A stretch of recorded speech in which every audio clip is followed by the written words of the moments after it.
Nothing is better. Hey guys, welcome to another live session from NZ Pocket Guide. We're here to answer all your questions about traveling in New Zealand. But first up, we need to celebrate. Today is actually International Worldwide White Chocolate Cheesecake Day. That is very specific. When is chocolate cheesecake? I don't know, but National I know month. white chocolate cheesecake is today. So Okay, here you go. all right. I can't wait for my cheesecake I'm later. expecting. Oh, well, okay. Well, I have to make. I said it first. You have to get it. All right, guys. So today we're going to be talking about traveling in New Zealand. We're going to be talking about life in New Zealand. There's a lot to cover. And we're going to answer all your questions in the live chat. But why are we kind of the experts of traveling in New Zealand? Why are we the one answering the questions? Well, this is Robin and I'm Laura, and we're the team behind NZPocketGuide.com, which is New Zealand's largest travel guide. It literally has thousands of articles to help you plan your trip to New Zealand. Of course, when you are actually able to come to New Zealand, because right now, as of the time that we're filming this in March 2021, the borders are still closed. But it's never too early to plan the perfect trip for New Zealand, and we have loads of articles on nzpocketguide.com to help you out with just that. But if you're not really into reading, this is what this whole YouTube live session is all about. You can come straight onto the live chat and ask your New Zealand travel questions directly to us.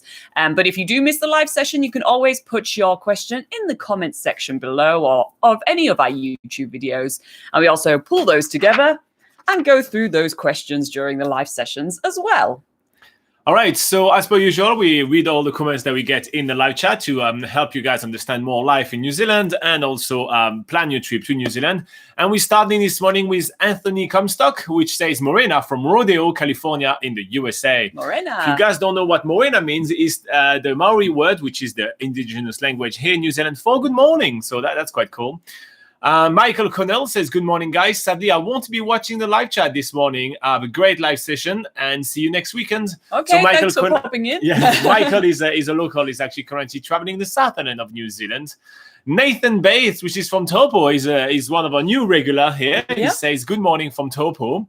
Kiwi Lauren from Canada says it's a gorgeous day here in Saskatchewan. It's 4 degrees Celsius. Wow. And she's currently outside jumping puddles with my 5-year-old. Everything is melting. That's awesome. Nice. We have Claire Bryant that says, good morning. He is from Dunedin, which is in the southern end of New Zealand.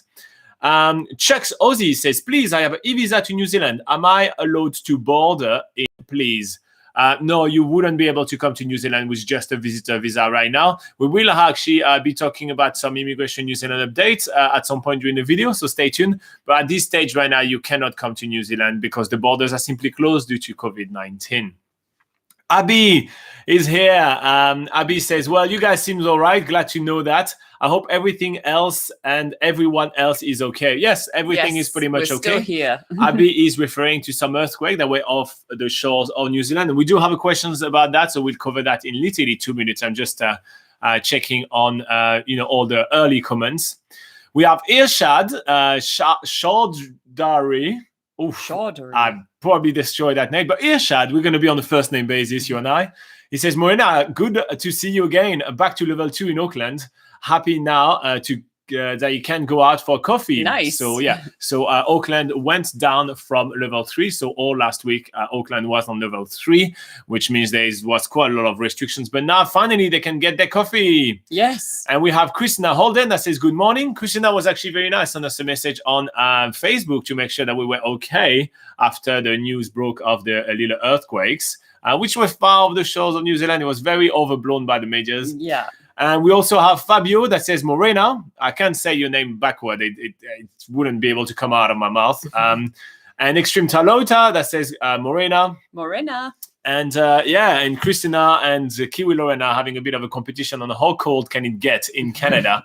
I think Christina is currently winning at minus 15 degrees Celsius in Ottawa. Oh, don't even want to think about it. All right. So we obviously, one of the really big news of the week in New Zealand was those earthquake off the shore of the Kermadec Islands, quite far up north from New Zealand. So we're gonna we did receive some questions about earthquakes in New Zealand, and we're gonna address those earthquakes and earthquake safety in general in New Zealand. Yeah. With that, would you like to read the question? You can read it. Okay, fine. All right. So we have Rishab I'm going to restart this one. We have Rishab Mazumdar, which has a question for us on YouTube. And he says, hi. It was very informative, he says, when watching our first video about earthquakes in New Zealand. But I was thinking about immigrating full-time to New Zealand after the pandemic ends. Well, you talk a lot about earthquake, but what about floods, tsunami, etc.? Today I heard in the news that New Zealand was hit by 3 earthquakes followed by a tsunami. So is New Zealand safe for living there permanently? Thanks in advance. All right, Rishab. So the first thing that I want to point out is that most of the threats in New Zealand, environmental threats, will be either coming from volcanoes or from earthquake, right? So when we talk about floods and tsunamis and all those kind of things, they're usually caused by earthquake off the shores of New Zealand, which therefore are going to be bringing some waves in the country. And this was very much highlighted this week when we had some earthquake off the shore of the Kermadec Islands. And those earthquakes triggered tsunami warning in New Zealand and throughout some of the Pacific Islands as well, because sometimes when you do have rumbling under the ocean floor, it can create really massive waves which could therefore flood the land. So here's a quick recap of what happened in New Zealand this week. So you have a little bit of context, and then we're going to be talking about earthquake and safety in New Zealand, just around the end of the video. All right, so what happened this week?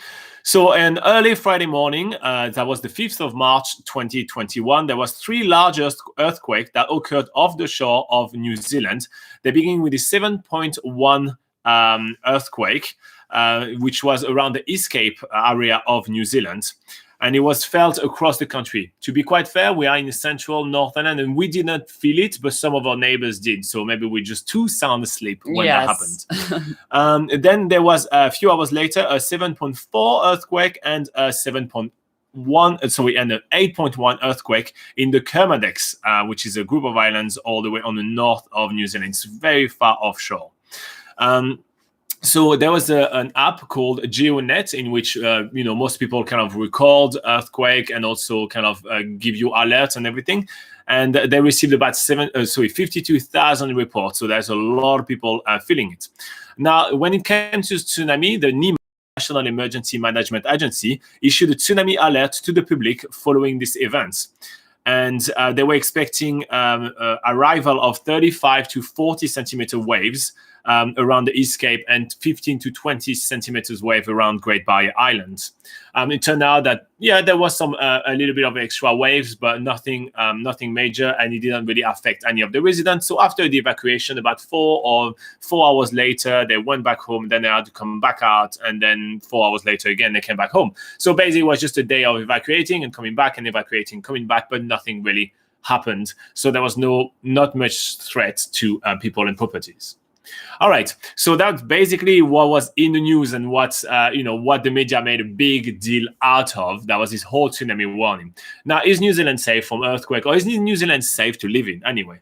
Yeah, so of course New Zealand is on a major sort of fault line, and that's why it does have quite a few earthquakes in New Zealand, but most earthquakes that do occur are imperceptible to humans. We can't feel them whatsoever, and they're so small, they're kind of insignificant. But every so often, usually between 2.5 to 3 years, there is an earthquake that is around magnitude 7, which is when it's more likely to damage properties or affect humans in some sort of way, but of course only if it occurs in a place that is close to a populated or urbanized area where it's going to cause more damage than a lot of the more rural parts that there are in New Zealand.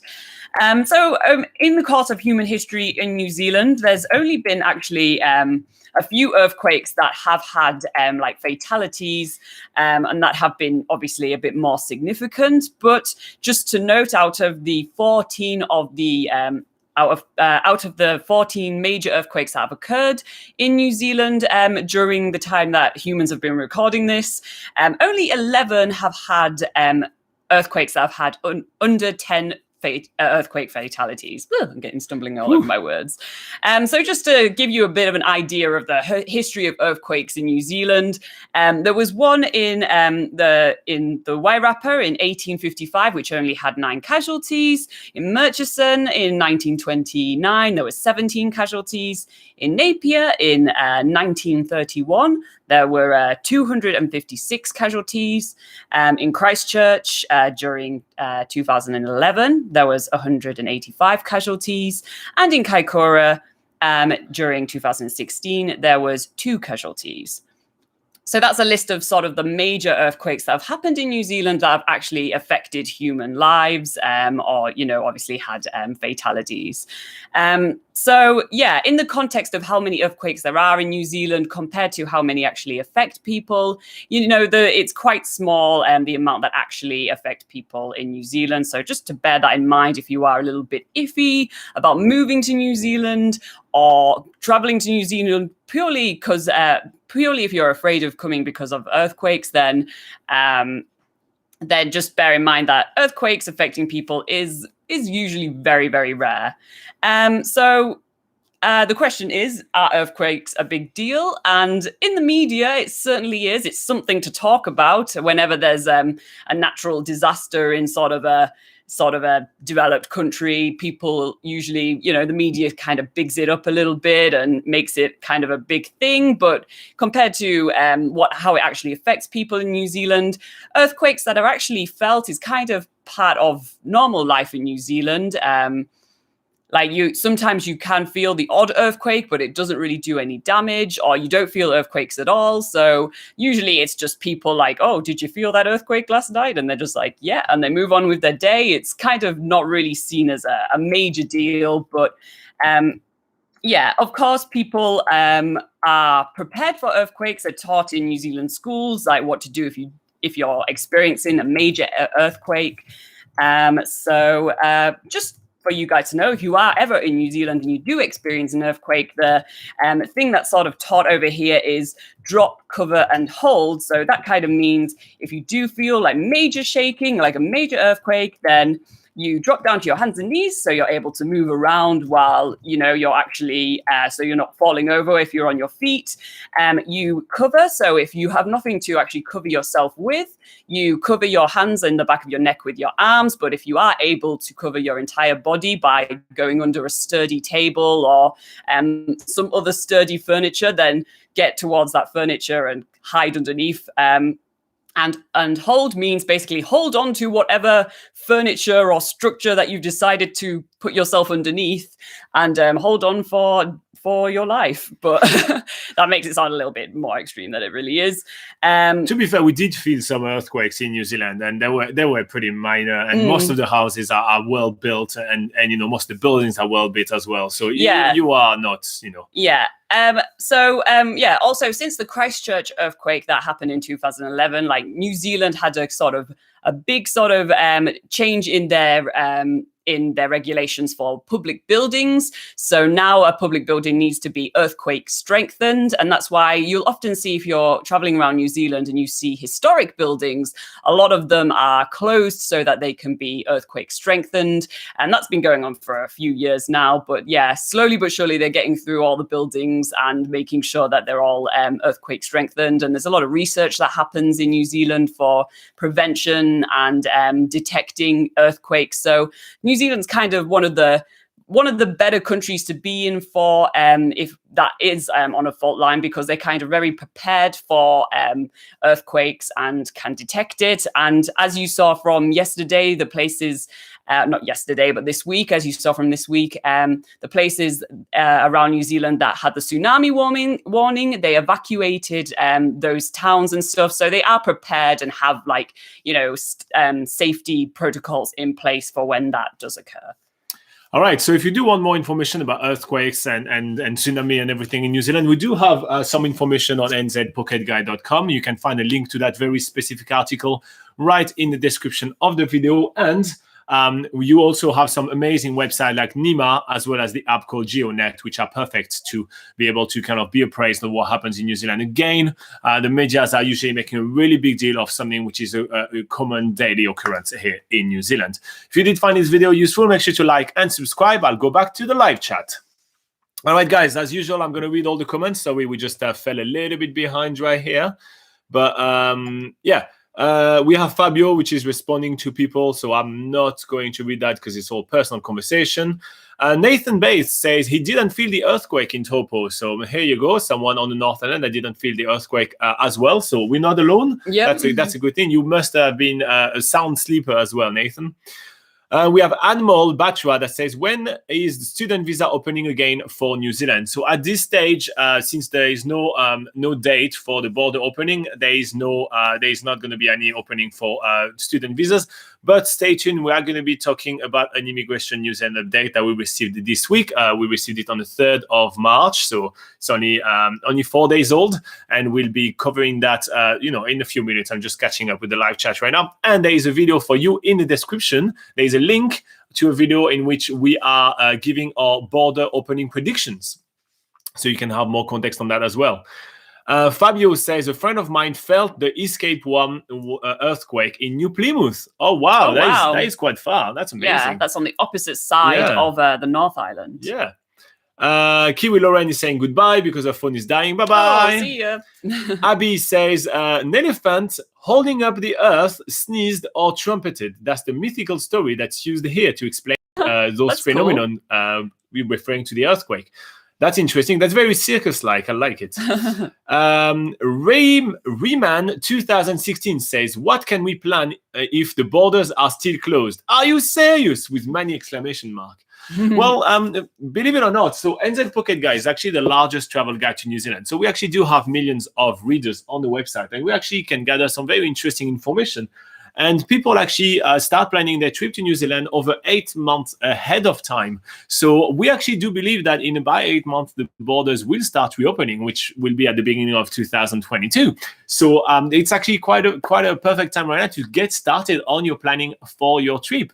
Obviously, there are some people that take much less time to plan. They just book a package trip and be all sorted with it. But some people kind of dream about their trip, plan a lot, and start doing some research quite far ahead in advance. So right now is a great time to actually start doing your research and actually also giving yourself something to look forward to. While all is doom and gloom right now with the pandemic, I think it's quite important to have something to look forward to and to have something, good reasons to wake up in the morning, not just for work, but also for something that you really want to do. So maybe right now is a good time to actually spend some time planning a trip and having something to look forward to when things settles a little bit. So I feel like we are giving, we're doing a public service here. We're here to answer questions from people. Anyway, before the pandemic, we were doing those live sessions, and after the pandemic, we will be doing them as well. But we want to be here anytime people have some questions about traveling in New Zealand. There are some people, for example, someone right here in the live chat called Christina Holden. She's in Canada and she's planning a trip to New Zealand as well. We have Clay, which is a local, and he has planned the trip. He went to the Tongariro National Park to do a hike with his family not that long ago.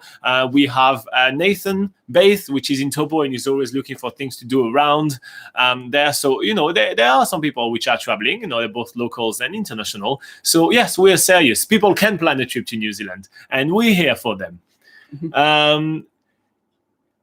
Clay, we already had the discussion with Clay. Okay, yeah. Anmol says, when will the border open again? We do have a link in the description of the video, thanks to someone last week that told me, Robin, just put a link in the description.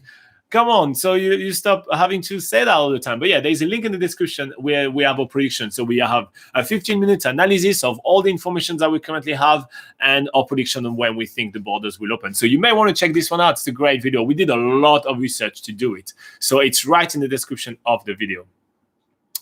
Fabio says, nobody knows when the borders will open. No, obviously we do not know, but we do have some predictions. There's been no official announcements just yet for when the borders will open, just to make that clear. Reman 2016 says, definitely no borders are opening for this year. Are there any hope for next year? Yeah, but well, we actually think that there may be some great hopes for the first quarter of 2022. And it's actually our main prediction on when we think the borders will be open. New Zealand has started vaccinating people, albeit very, very slowly right now, and only essential workers, only healthcare workers and people working at the borders and all that. So only at-risk professions for now. But, they're hoping that a 70% of the population vaccination rate may be achieved by the end of the year, which obviously will allow for border reopening process to get started. Jazz Narula says, Kia ora, guys. Kia ora. In Jail 91 says hi. Hi. Can you watch the Are YouTube you watching in jail? from jail? Baby Burns says, hey guys, how are you? We're doing really Good. awesome. Thank you. What about you? They say, another question. On the northern part of the South Island, what is the best place and city to visit and enjoy for a couple of days? Best place / city. I'd say a really cool place to go is the more a place than a city, but Abel Tasman National Park is really cool. It's got tons of golden sand beaches. You can either do the one of the Great Walk there, which you can only, if you only have a couple of days, you can definitely do a day hike of it and get a water taxi back, or you can do a couple of days of it and get a water taxi back. There's sailing tours, kayaking tours, lots of ways to experience that really beautiful, picturesque part of the top of the South Island. So that's what I would recommend.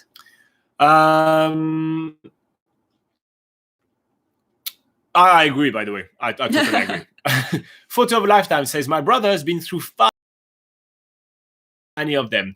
Either he was too young to know what was happening, too drunk to wake up. That's funny.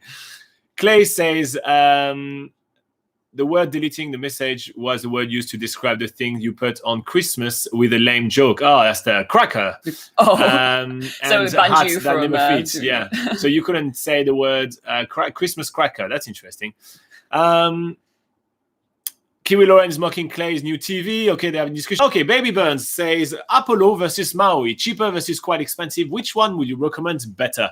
So first up, I would recommend to look at way more than just two options when trying to hire an RV in New Zealand. There are really, really, really a lot of options. In fact, if you go on NZ Pocket Guide, you go on Prepare Your Trip, then Transportation, then Camper Van Rentals, you'll be able to find all the listings of like all the companies that are in New Zealand to rent RVs from, and there are really, really a lot of them. So you can do much better comparison than just between Apollo and Maui. Now, between the both of them, I will choose Apollo because I think that, yes, Maui is much more expensive. And yes, their camper vans are newer and better and all that. But the value, the value for the extreme price difference is not there, in my opinion. And you're much better off sticking with Apollo.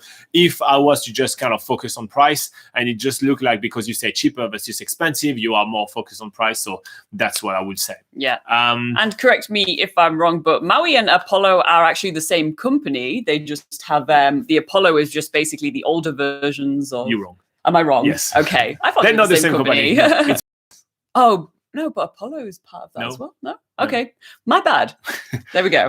Sorry. I actually don't think so. I will double check. We'll tell you tomorrow. Yeah. But I'm 99% sure I'm correct on this one, but we'll see. Fabio says, have you already done the Papara track? If yes, what was your impression of the track? We actually haven't done the Papara track, but there is a video of the about the Papara track on this channel right here, because we got a guy to come along and talk to us about it, because he was part of the people that were actually doing all the GPS tracking and the preparation for the track themselves. He's the guy behind the Great Rides app. And his name is Gary. It was really awesome. So check out that video. It's him talking about the track more than me talking about it, because we haven't done it yet. But it's definitely on our list of when the dust settles, we want to go there and enjoy.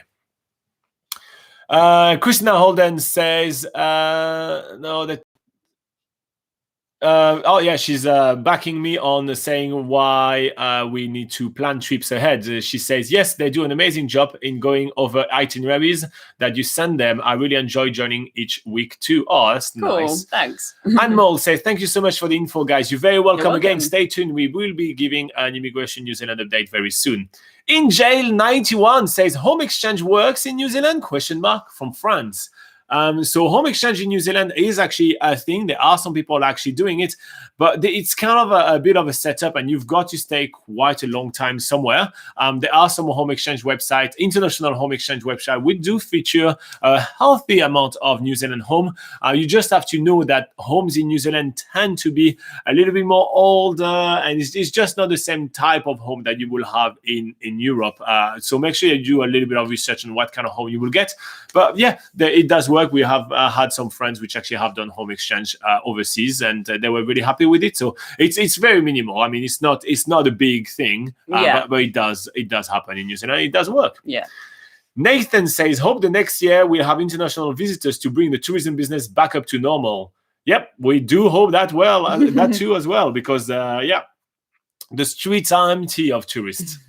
Harjot Walia says, when the border will open for international students from India? Hey, Harjot, in the description of the video, we do have a link to a video where we actually give our prediction for the borders opening. So you may want to check this one out, and you may want to stay tuned. We do have an immigration New Zealand update as well. As soon as I finish the backlog of questions right here, we're going to dive right into it. So stick around.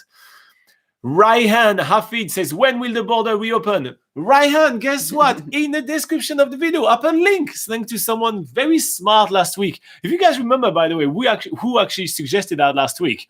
Just tell me. I want to thank that person. I just can't remember who said that last week. But there is a link in the description of the video to a video that actually explains what are our border predictions and what are those predictions based on. So check that video down in the description. Clay says he's still looking into this road trip up to the top. Would you recommend going up Whangarei, Pahia, Cooper's Beach way, then detour back to Kaitaia and Kaiehoe and Omapere, or go down Dargaville? I would definitely say go up, like you just said, and then back down via Omapere. Which you'll pass through. I think you'll pass through. That's how we did it anyway. Yeah, you'll pass through Dargaville on your way back down south from the north. So that's definitely the way that I would travel up in the Northland area. That means that you get to see different sides of Northland on the way up compared to the way down. Coming back down via Omapere and Dargaville will take longer. It's a longer drive. It's a couple of hours longer, but you can definitely break it up by staying in the area a few times. And one of the staying in the area for a day or two on your way down. But one of the highlights of that area is the Waipua Forest, where you can see the huge kauri trees, and that's definitely something not to miss when you're in Northland. They're really impressive. We have also a ton of videos on the channel of when we were exploring. Opanoni was actually more the area we were staying in on that side of the coast. There's a lot of really cool things to see down there. So exactly what you say, Clay. You should travel up on the east coast and then back down on the west coast. Fabio is backing me up. He says Mighty and Maui are the same, not Apollo. So okay, I do apologize. Breeds is the same company as well. Okay, I thought Apollo was THL, but who are they? They're just a big brand. Just Apollo. Just Apollo. Okay, for everybody, I did put a link in the live chat as well for some videos about the border opening. So here you go. Where were we on? Just after Clay. Okay, I have Irshad says, I've never been to New Plymouth. Could you please suggest things to do in New Plymouth except activities involving hiking? So you don't want to do hiking and you're going to Taranaki, which is where New Plymouth is. That is a bit tough because the best thing to do there is to explore something called the Egmont National Park, which is this big mountain which has a lot of hiking. So one way you can explore that mountain is to drive all the way up to there's a viewpoint. I mean, it's not all the way up, but it's there's a better viewpoint from the Stratford end. Yeah. So if you want to check out some of the scenery of the Egmont National Park, you can drive to Stratford and then go up the road to the Egmont National Park from Stratford. And that's a good way to sort of drive up quite high in the Egmont National Park. But otherwise, in New Plymouth, there's still a few things to do without hiking. Govett Brewster Art Gallery, which is a modern art gallery, which looks quite cool. Yeah, I think that's probably one of the most memorable art galleries in New Zealand, actually. The architecture is really cool on the outside. It's all mirrored and stuff. So the building itself is the most impressive thing about that art gallery. There's the Te Puke Ariki Museum as well, which is a great museum with natural history as well as a lot of other stuff. I feel like they check it with a lot of stuff in there. Yeah. There's also Pukikura Park. I'm probably not pronouncing that correctly, but it's basically the main park in New Plymouth. And although this does involve a little bit of walking to walk around, it's very easy to explore. There's cool sort of water features. There's a really cool play park for children there, which is where you sort of make your own sort of water feature and stuff there. It's quite cool. And then there's obviously beautiful flower gardens, duck ponds. There's even a cafe in the middle of the park as well. So that's another cool thing to check out. And if you don't mind doing a little bit of walking, nothing too strenuous, then there's the Coastal Walkway in New Plymouth, but you can just sort of drive up to some of the highlights on the walkway. For instance, I think it's called the Te Rewa Bridge. That's a really cool sort of looking bridge, which is quite artistic. It's definitely worth checking out, and you can drive pretty much just like a few steps away from the bridge to go see that. So hopefully that's a few things. Yeah. And obviously we do have plenty more. Yeah. You can always check out nzpocketguide.com. We have a full section dedicated to New Plymouth and Taranaki, and you can check out all the different things to do there, the free things to do, the luxury things to do, the walks, the not walks. So head on to the website where you'll get like a full list of awesome things to do. So I'm going to read all the comments right now. I just want to jump ahead to Rifai Bukal Repeats 31 that says, my name is Rifai. What is ETA? Is it a visa or something? So I know that Fabio said something, but ETA is actually a type of visa that you have to have when coming to New Zealand. It's a transit visa. So it does stand for estimated time of arrival in some scenarios, but not in that very specific case, which is actually a type of visa. So you will need to actually get one when coming to New Zealand on a visitor visa. And if you want to learn more about the ETA visa, Rifai, you can type ETA and then NZ Pocket Guide on YouTube, and you'll find a video of us talking about it. We'll run you through the whole process, what it is and how much it costs and how to apply and all those kind of things. But yes, you will need to get one. However, it is something that you need to get as a visitor and everything. It's not something that you can just get that and come and work in New Zealand and everything. But yeah, I just wanted to correct that before you run away and may have not the right information. So yeah, ETA is a type of visa for when coming to New Zealand on a transit. All right, cool. So let's go back up. Okay, Riemann says, I totally understand that no borders are opening for this year, but how about visa processing for the student applicants? So Immigration New Zealand kind of has a policy that says if there is no path for you to come to New Zealand, they're not going to process visa applications. So since right now there's no set official border opening date, they're not processing applications for people which are outside of New Zealand. They're really focused on working on the visas of people which are currently in New Zealand and their visa expires and they can't go home and all those kind of things. So they're busy with other things.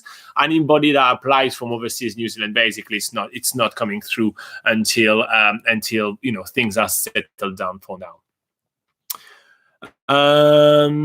Arjot says, when offline files will be accessed? I don't know what that means. Abby says, well, anyway, I'm almost done with... Oh, yeah, so Abby was watching New Zealand's Biggest Gap Year, the complete series. So New Zealand's Biggest Gap Year is an epic adventure that Laura and I decided to tackle about a couple of years ago. And the challenge was to do 365 activities all around New Zealand in 365 days.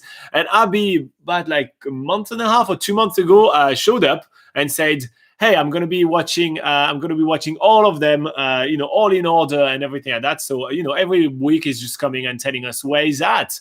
So Renai says, well, anyway, I'm almost done with your playlist, guys. He's in Northland. I do not want to end, though, in these weird times, having a great fun traveling New Zealand with you. Oh, that's really nice. That's cool. It's actually the thing. Yeah, we get you to travel, to take a whole year traveling New Zealand with us. It's a lot of fun. Yeah. Nice. So if you're in Northland, you probably started seeing some fun stuff happening. Nathan says, I've used the website to find things to do with my family for holiday trips. Oh, that's nice. Did you find the website useful? Did you interact with it? Did you have any feedback for us? We're always happy to get some feedback. Baby Burn says, you are simply the best, guys. Next time I come, I bring you a gift from Indo. Oh, that's nice. I also love the big heart. Yeah. Nathan says, put a link for in the chat for the video for prediction. I've done that. Lavin Punjabi says, is there going to be any update in the following days from the New Zealand government regarding the border openings of visa for international students? If yes, please be specific. There has not been any announcements by the New Zealand government that they will be giving an update. So far, we don't know. Maybe they will, maybe they won't, but they haven't announced that they will say something or that anything will change. Clay is asking a follow-up. Kaitia to Cape Reinga is just one road trip up and down, right? Yeah. Just stops along the way. Yes, yeah. So it's the same road back up and down from there. Yeah. Robert is backing Christina, and he says, I agree with Christina. I'm starting to think that COVID-19 is a good thing. Watching your post has taught me the sheer number of activity in New Zealand can be overwhelming.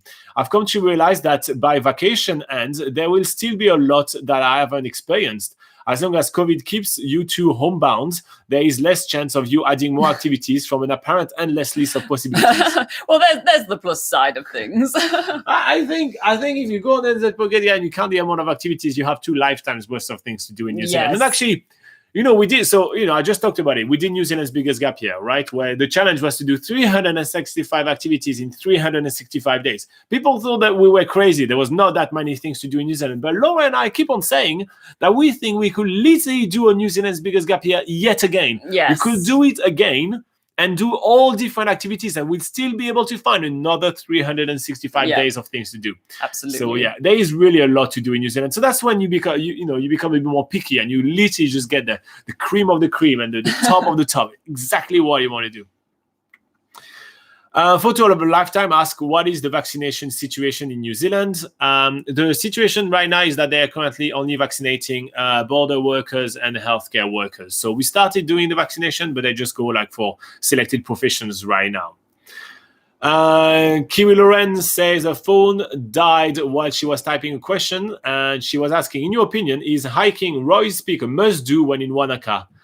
If you want that shot, yeah. I actually don't think it is a must-do. I feel like what you're hiking for really is that shot at the end of the hike, which by now you've probably seen 1,000 times. You know what beautiful landscape it is. You have to queue to do the picture in summer. When there is tourists, right? You actually have to queue to do the picture because everybody will take the picture at the same spot. Yeah. So there is literally a line of tourists that queues after the hike. And the journey itself, because it is quite a long hike. It's half a day to a day, depending on how slow you want to take it. But the journey itself is sort of traveling over farmland and pastures and stuff, and the views are getting increasingly better and better as you go. But you are asking for our opinion, and in our opinion, we kind of, I'm speaking on behalf of both of us, but we kind of prefer walks where there's actually different things to see along the way, and it's going through a forest or something, and usually, we prefer more natural landscapes to maybe farmland and stuff. So for that reason, we kind of feel like Roy's Peak is kind of overhyped a little bit, and that's why we wouldn't really consider it a must-do in Wanaka. So yeah, that's our opinion. But unless you want that photo, if you do want that photo, then it would be a must-do for you, I guess. Yeah. But yeah, there are better hikes around. Yeah. Christina Holden says, replying to what Robert said, and she said that is so true. So basically, it looks like there's a bunch of you that want to come to the office, lock us, and throw the key out, so we stop adding stuff to our website. That's what you guys are trying to do right here. By the way, I'm actually going to pick your brain, guys. Do you want? So we have website for like Niue and Tonga and Fiji and all those kind of things as well.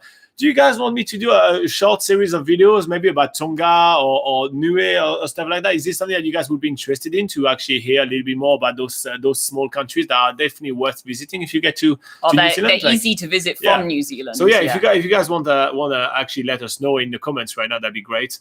Kedar, I know you ask a question, but there's really no need to spam and ask like, please answer me, please answer me, please answer me many times.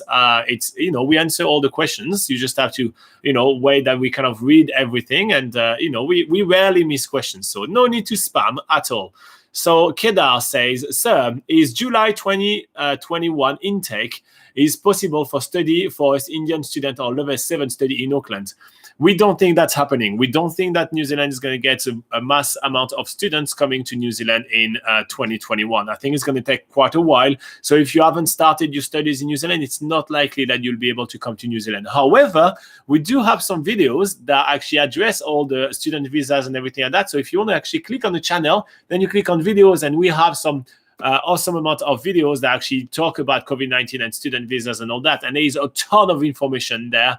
And there is even like quotes from the Minister of Education and all that. So you may want to check those one out and take some notes. There is really a lot of information for you there. Christina says, I wanted to say that I got an email from Air New Zealand and we have another extension for a booking flight in June 2022. Our credit is valid until then. Hoping we will be able to book our next year though. Yes, I hope so as well. Christina, we actually did deal with some of our bookings as well. It took me a few weeks to sort this one out, but same thing, yeah, our credit is valid until 2022 now, so yay. Yeah. JD80 asks people not to spam and to be patient. JD, you are a godsend. Thank you. Thanks. We read everybody. We don't panic. We read every comment every week, so no need to panic. Abby says, and damn, Robin, that cast looked cool though. You even made the news. New Zealand Herald saved the camera. Yeah, that's a bit of a spoiler for New Zealand's biggest gap year. But yeah, the nurses were actually thinking I was a little crazy. Yeah, they thought I was a 12-year-old asking for so many. I mean, you have all these design choices. It was pretty cool. They put glitter on your cast. Yeah, it was a lot of fun.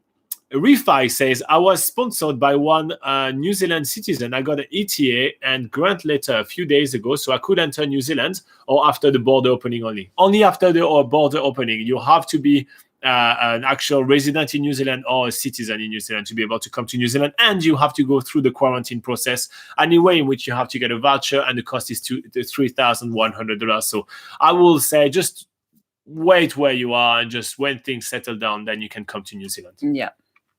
Robert says, surf New Zealand on the net. What do you get? NZ Pocket Guide every time. Maybe you guys should do something else. How about knitting? NZ has endless supplies of sheep. No more revising my itinerary.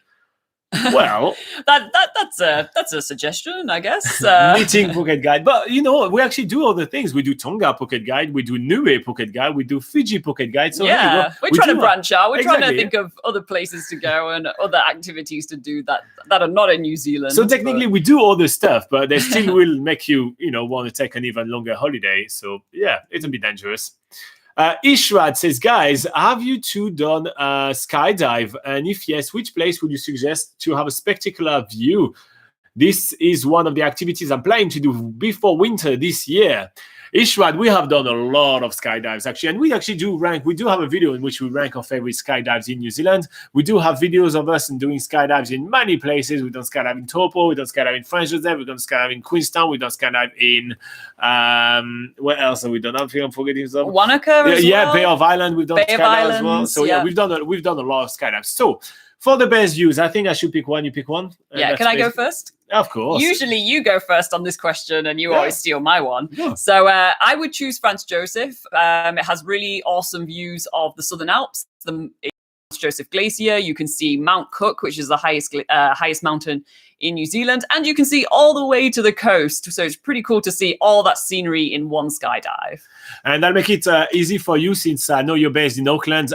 In Bay of Island, it's pretty awesome. You get to see all the 144 islands that make the Bay of Island over there. It's a really phenomenal view, and on good days, you get to land on the beach. So I think that's pretty awesome. Really try to do it on a clear, sunny day, because then you get to do that beach landing, and that's pretty unique. You can't really do that anywhere else in New Zealand. Exactly. So here you go. That's our advice here, Shad. Kushil Reddy Siram Das says, will New Zealand allow international students from start of the next year? Maybe. Our prediction is probably, but obviously everything is up in the air. So officially, there is no information whatsoever. Our gut feeling, maybe at the beginning of next year, yeah. In Jail 91 says interested for the Cook Islands. Oh, Interesting, yeah. Yeah, Cook Island, we like it. We do like other countries a bit more, but yeah, cool. Fabio says 365 days and activities in Tonga. Oh, maybe a little boring. No, I'm not saying that. I'm just saying a few videos of talking about not Tonga. 365 videos of Tonga. No, probably like 2-3 videos, just some ideas. Alexandre Paquet says, how does a New Zealand business feel about remote working? Do they encourage it? Well, since in New Zealand, we actually weathered the storm quite well, and we didn't really need that too much. During the main lockdown that we have, that lasted about 5 weeks, yes, everybody was advised to kind of work from home, and yeah, it worked decently. I mean, most businesses in New Zealand are usually quite small, so they're rather having the team together. But otherwise, usually New Zealand businesses don't need to have anyone doing remote work. They're very happy with people actually working from the office and there. We, as a New Zealand business, most of our staff is actually working from home, and we have people scattered all around New Zealand and the world. So yeah, it's quite handy, and we do like it very much. But it is just something which people has to get used to. I don't think it has been as embraced as it has been in other countries, from what I've heard from a lot of my. I mean, we've friends over had the odd friend who said that actually since the lockdown, their company has changed to making it actually a bit more regular that some of the staff work from home, even though they don't need to. So I've just heard a couple of stories where company structures have changed a little bit, but yeah, like Robin says, because there is no longer really much of a need for people to work from home, if their business doesn't normally run like that, I think most businesses have gone back to working together. Abi is talking about getting a cast, so breaking your arm in New Zealand. He said, I just realized it was free. Yay, NZL healthcare. It's free, but you still have some little fees here and there to pay. So it was free-ish. Yeah. Clay is talking about doing videos for Tonga Niue and says, I would like to see that. I know Lou would really like that too. She is itching to go to the island at some point and get from the cold Dunedin, but we don't know enough about them all to decide which one to go to. Oh, well, listen, keep watching. We'll inform you, and you'll be able to check out our website as well for those islands. Team Lusty says, hello, ma'am and sir. Looks, you guys are doing great. What about the new quarantine fee? So the quarantine fee in New Zealand is 3,100 New Zealand dollars. And he says, and any update related to international students outside of New Zealand? There has been no update since our last video about that, but you're more than welcome to check our last video about international students. Kushil says, does construction management have a scope for job opportunity after masters in the New Zealand universities? We don't know anything much about education in New Zealand, and we don't know anything much about construction management and scope for job. We're more of a travel channel here, so I think you need to find another source for this kind of information and questions. We don't like to 100% sure about. We're quite specific with that. Yeah. Jaimin Patel says, hello, I'm on student visa and I am in New Zealand since 2 years. I want to go back to India for a month and come back. Can you guys tell me when the borders might open? So we have a video prediction in the description of this video in which we go in depth into all of that, but it's happening until the beginning of 2022. Nathan says, if planning to do a gap year around New Zealand, where is the best place to start? Well, most people usually start in Auckland or in Christchurch where they land. So that usually would be kind of like the best place to start. Yeah. I wouldn't recommend against Auckland just because it's kind of really busy and everything like that. So if you can get started in Christchurch, you'll be better off. Yeah, usually, like, for instance, if you're doing a gap year and you need to do extra things like, opening a bank account or, if you're coming to do a working holiday visa and you need to sort out your IRD number, that sort of thing, it's usually a little bit busier in Auckland and you usually have to wait a while for like getting an appointment at the bank and things. So compared to Christchurch, which has a lower population and things, it would be easier to get that all sorted in Christchurch. All right, so while you guys are warming up with some more questions, we're going to be talking about an Immigration New Zealand update. So again, we're not an immigration channel right here, right? But I do know that a lot of you guys have a lot of questions about, when will you be able to come and travel to New Zealand to experience the country? Because you may just come to New Zealand as a visitor and want to travel and explore, or you may want to come to New Zealand as a student or as an immigrant and come and explore New Zealand as well. So we'll do a little bit of an update right here, but remember, there are much better places, and I will talk about those places to get some information about immigrating in New Zealand. We are here to talk mostly about traveling in New Zealand. So New Zealand is currently closed to all travelers due to COVID-19. And here's the latest New Zealand immigration update. But first, what is happening in New Zealand at the moment? Yeah, so currently, as of this video recording, which is in March 2021, the New Zealand borders are still closed to basically all international travelers, except for a very, very, very few exceptions. Typically New Zealand citizens or New Zealand residents and a few emergency worker type people. So yeah, for the rest of the world, the borders are closed to come into New Zealand. And those that do come to New Zealand have to go through a quarantine process, which has fees and all that good stuff. And it occurs for 2 weeks before they can be let out into the community in New Zealand. So that's currently the status of what the borders are doing at the moment in New Zealand, making it very clear they are closed. All right, so we did receive an email from Immigration New Zealand with a bit of an update on a selected amount of visas. So because we are not registered immigration advisor, we won't be able to give you any immigration advice or anything like that. I'm just going to read the email verbatim, exactly what it says. And so you guys have the same information that we do have. And then after, I'll let you know how to contact Immigration New Zealand, because a lot of you guys have asked us that. All right, so the email title was Visitor Visa Extended and Additional Visas Available. Kia ora. So again, it's all from Immigration New Zealand. So it says, Kia ora, thank you for your continued engagement with Immigration New Zealand. The Minister of Immigration has extended visas expiring before the 31st of March 2021 held by visitors in New Zealand due to COVID-19. There is no fees for this automatic 2-month extension.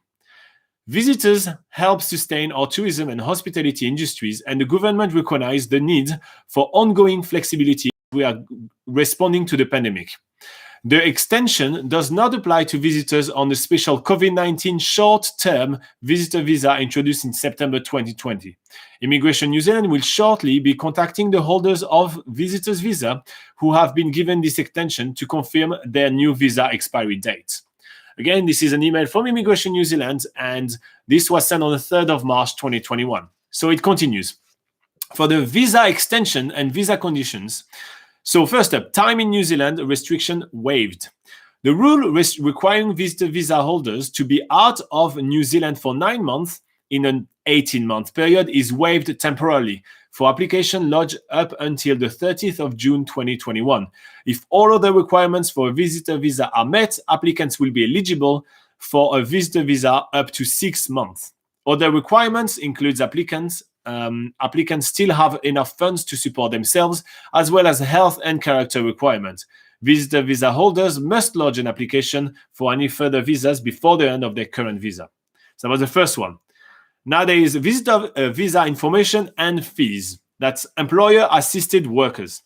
In December 2020, visas held by employer-assisted workers, as well as their partners and dependents who held visitor visas, were extended by 6 months from the date of expiry. This includes essential skilled work visa, work-to-resident visas, special and skilled work visas for China, Indonesia, South Korea, Philippines, and Vietnam, special category work visas for Japanese interpreters and Thai chefs, employer-specific work visas granted under Section 61 of the Immigration Act 2009, Silver Fund practical experience visas, and religious worker visas. To be eligible, the workers has to be in New Zealand on the 1st of January 2021 and hold a visa expiring between the 1st of January 2021 and the 30th of June 2021 inclusive.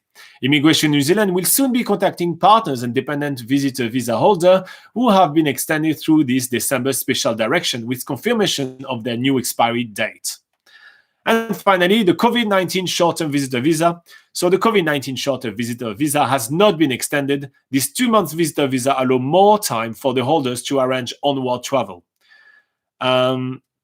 Visa verification services. The majority of visa holders are now able to confirm their visa expiry date through Immigration New Zealand's visa verification services.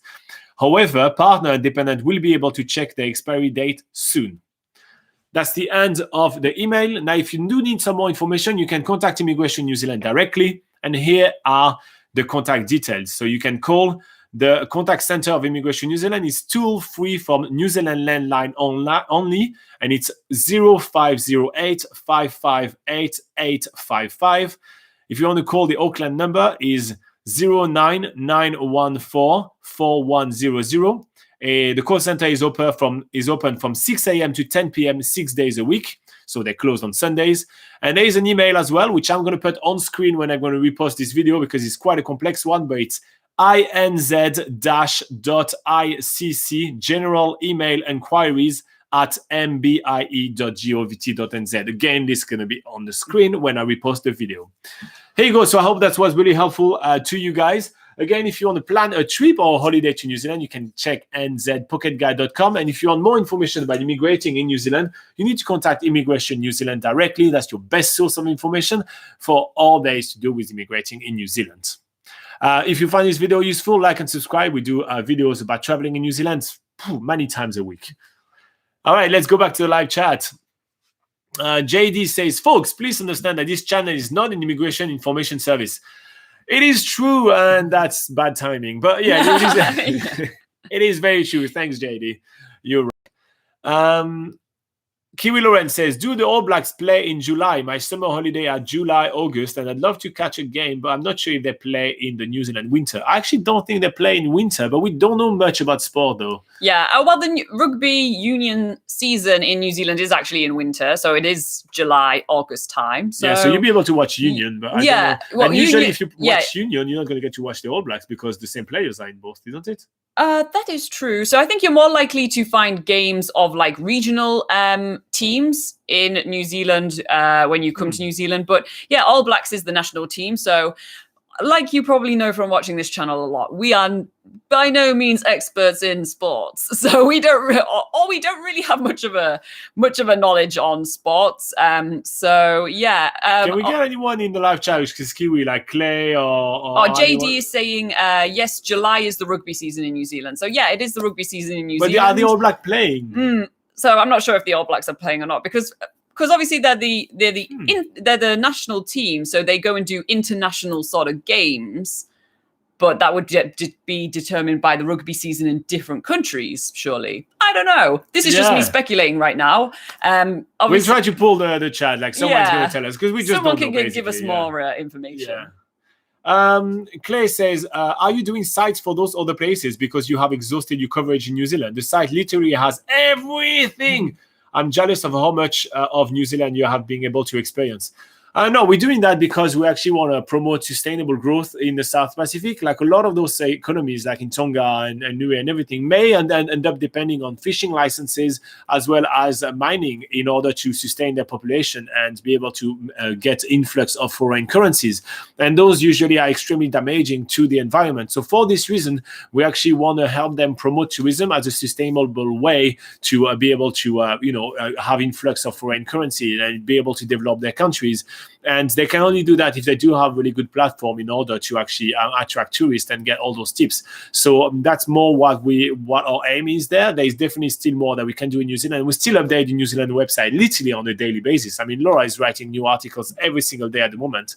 So that the main reason is more to kind of like promote sustainable travel throughout the South Pacific, because at the moment it's either just over tourism or other type of economic influx. So that's more kind of our approach on there. I know it's a bit more boring, but that's basically what we like to do and why we do have Tonga Pocket Guide, Niue Pocket Guide, Fiji Pocket Guide, and we do have some more to come when this COVID things is done. JD was talking about the rugby season, saying that it is in July, so that's good. Let's just look into the All Blacks. Did Clay say he was talking about the rugby? Oh, yeah, I see. He says, I think we are playing Italy and Fiji about that time. So here you go. Yeah. Cool. Thanks, Clay, for giving us that information. Good. We know about that. Yeah. Cool. Abby says, well, see you later, Don Darth and Mrs. Weetabix. I had a great fun with your video during this weird time. Thanks for the seals, penguins, mountain, glacier, volcano, and great people and great manner. Oh, thank you very much, Abby. Well, I hope that, we did brighten some people's COVID quarantine with COVID New Zealand's blues. biggest gap here. Yeah. I mean, there is almost 400 videos in that playlist, and people tend to enjoy them. It's a little bit weird with our voiceover sometimes, but you get used to it. Milanjo Physio says, as usual, my question is about student visa processing. Any updates about suspended visa process will be started? Well, there's been no official information as to when the student visa processing will get started, but you can always look at our, we have a link in the description below going to our video with our border opening predictions, which also includes opening predictions for students. So you can always check that out for more information. But yeah, as of yet, no new news, I'm afraid. Abi says Tena Kutu and Kia ora. And he also says Ghost of Tsushima or Assassin's Creed Valhalla. Assassin's Creed. Well, we mostly play Switch. So at the moment, what are we on? At the moment, we're playing Super Mario Party. Don't tell people that, Robin. Tetris 99. What are we playing? Mario and Rabbids versus Rabbids Kingdom Battle. We're playing that. We finished Breath of the Wild also during the quarantine. Early during the quarantine. What else are we on? Video game, that's pretty much it. Yeah. That's already a lot. We do play a lot of board games as well. So, we're really into those kind of board games, such as Gloomhaven. I don't know if you ever heard of that, but that's a great board game. Terrible video game, but great board game. All right. Where are we on? Hero, she, Abe is back and he says, hey, guys, how are you? Hope all is good. I want to know where you guys will spend a week vacation. Cheers. Right now, we want to go to the islands. We were just talking about the islands. So if I was to spend a week's vacation, I will fly to Kiribati. Oh, yeah? Yeah, I will go really far off the beaten track. Kiribati, no internet, just like tiny islands, sorted. That would be a good place to spend your sort of like, isolation period, just somewhere on a tropical island. Me, a coconut tree, and a lot of waves. Yeah, I think I'd go to Vanuatu to see some crazy volcanoes. We have enough volcanoes in New Zealand. I want to see some lava, some actual lava, but don't get too close. Oibaf is Oibaf, Fabio. I can't pronounce those. It's Oibaf 1-4, whatever. Fabio says, the All Blacks, I just looked it up. In 2019, there have been games between All Blacks and other national teams. So, interesting. Cool. Yeah.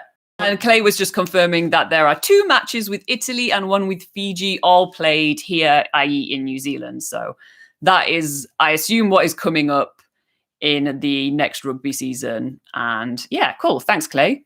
Mathis Van Ersch says, I get my vaccine next Tuesday. When can I come to New Zealand? I should come to New Zealand from half January till half February if there wasn't a bloody coronavirus. Can I come next New Zealand summer?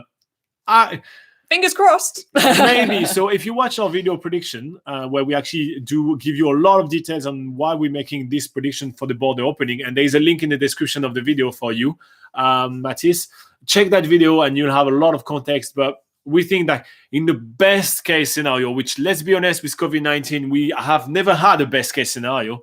Best case scenario, that'll be like December 2021. That'll be like the earliest the border will open. It's probably going to be in 2022, probably around the first quarter of 2022. So let's say February, March, something like that. So this time next year, that's probably what is more likely to be the case. But check the video and you will have much more context and you can understand that. Anthony Comstock says, stay safe, but I'm here until the end. Nice one. We are about to wrap it up. That is our cue to start wrapping up. Thank you, Anthony. Anthony is, by the way, he's the official, and it's not a bad thing at all. He's the official party pooper. When the party has to end, he's the one that tells us the party has to end. So he's the NZ Pocket Guard official party pooper. We need to make him a badge or something. It's awesome. He could display it as his profile icon. So we're going to quickly wrap that up by reading quickly the last comments that you guys have, and then bam, we're going to be gone. So Clay says, off to enjoy the sun. Have a good one all. Oh, you have sun today. We don't have any sun. We don't have sun here. There's like a minge of blue sky. Yeah. Kiwi Loren says, awesome. Thanks for the rugby answer, everyone. Yeah, it was a team effort on this one, everyone. That's for sure. Thanks, everybody. Mod High Rail says, can you make video exclusively for Auckland tour guide? We do have a lot of video about Auckland. One of the good ways to actually find those videos is to type on YouTube, you type Auckland and then NZ Pocket Guide, and you get all our videos there. Man, there is really a lot of videos for Auckland. We do have a lot of them. So check those one out and come back next week and ask us if there is something that we didn't cover in those videos, and we'll be super happy to help you out. JD80 says, you're welcome to Kiwi Lauren. Kiwi Lauren says, go to Tuvalu. That was the one I was hesitating with between Tuvalu and Kiribati. Says it's the least visited country in the world, and apparently every night the airport landing strip turns into a giant play area and everyone comes to play soccer. That is very true. Yeah. So that is on our bucket list. Yep. Photo of a lifetime say, let me ask you a question no one asked you before. When will the border open? Get lost. Okay. And Abby is laughing at us for playing Mario. Mario is awesome. Oh, actually, I finished Super Mario Odyssey actually also recently as well. So yeah, it's not something to brag about. Robin. It is. So yeah. No, we do play a Switch, a ton of Switch, Switch game. He says, see ya. And Anthony comes to say, no, it's just that I want to let you know that I'm still here. That is nice. As I say, it's a very good thing. If you don't tell us, sometimes we just don't see the time, and then it drags on for too long. So you're doing a really good service to us. So yeah, you are essential to this live chat, to this live session. Exactly. All right, guys. So if you did find this video useful, something that's really helpful, if you actually like the video and click the like button. If you want to share some of the content, it really helps us out. I don't know if you guys have noticed, but most of the videos only have like 100 views and something like that, just because, well, most of our viewers are just a small amount of subscribers that we have. So the more you like, the more you subscribe, the more you share some of the videos, the more it helps us out. Keep on helping you guys and everything. It has been really painful with YouTube lately, but you guys are, there is a core bunch of awesome people are still here, so that's always awesome. All right. And if your question wasn't answered this week, make sure to pop in next week. We always read all the comments that come in just right before the time. But now we're already 4 minutes ahead. So thank you very, very much, everybody. Thank you, Nathan, Fabio, JD. Who else do we have? Photo of a Lifetime, Kiwi Lauren, Clay, Hiroshi, Anthony, Milanjo, Irshad was here for quite a while Team as Lusty. well. Team Lusty. Robert in was jail. Here. We had Christina as well. Robert. Kada. Yeah, Baby Birds as well, all the time. Always being Photo here. for a Lifetime. We've already done that one. Yeah, Thanks anyway, to all you guys guys are absolutely awesome. So yeah, keep on liking, keep on subscribing, keep on sharing. You guys are awesome. Have a good week. We see you next week. See you next week and stay safe. Yes.